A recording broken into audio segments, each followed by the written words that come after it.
პრეზიდენტ სააკაშვილის განცხადება, რომელიც რამდენიმე წუთის წინ გააკეთა, ჩვენ ამ განცხადებას გთავაზობთ ეთერში. ძვირფასო თანამემამულენო.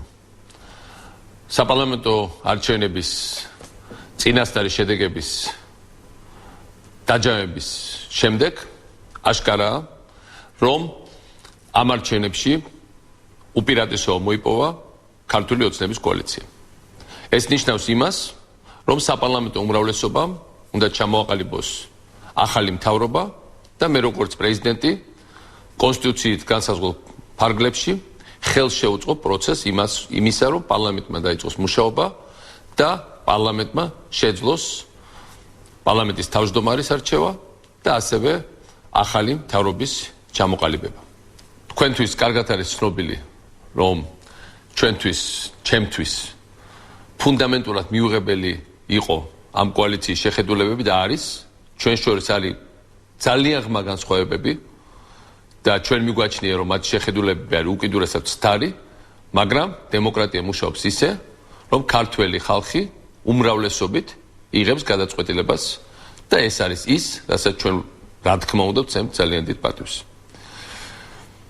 ამავე დროს, როგორც ნაციონალური მოძრაობის ლიდერმა მინდა ვთქვა, რომ ნაციონალური მოძრაობა გადადის ოპოზიციაში, ბოლო 8 წლის მონაპოვრები ვარდების რევოლუციის არის ძალიან მნიშვნელოვანი არა მხოლოდ საქართველოს ისტორიისთვის, ეს არის ერთ-ერთი ყველაზე მნიშვნელოვანი პერიოდი საქართველოს მრავალსაუკუნოვანი ისტორიის, არამედ ასევე ამ მონაპოვრებმა აქცია საქართველოს დანარჩენი მსოფლიოსთვის ერთ-ერთ ძალიან საკვანძო ქვეყნად.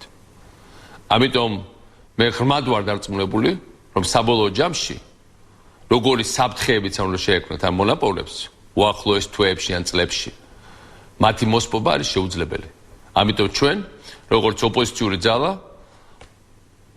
ვიბრძოლებთ ჩვენი ქვეყნის მომავლისთვის, ვიბრძოლებთ იმისათვის, რომ ყველაფერი რაც შეიქმნა ბოლო წლებში, კორუფციასთან ბრძოლის კუთხით, დანაშაულთან ბრძოლის კუთხით, საქართველოს გათანამედროვეობის კუთხით, ახალი ინსტიტუტების შენებლობის კუთხით, მაქსიმალურად დავიცვათ, შეუნახოთ შემდეგ თაობებს და შევძლოთ საქართველოს შემდგომი გაგრძელება ყველა კონსტიტუციური და პოლიტიკური პროცესების შედეგად.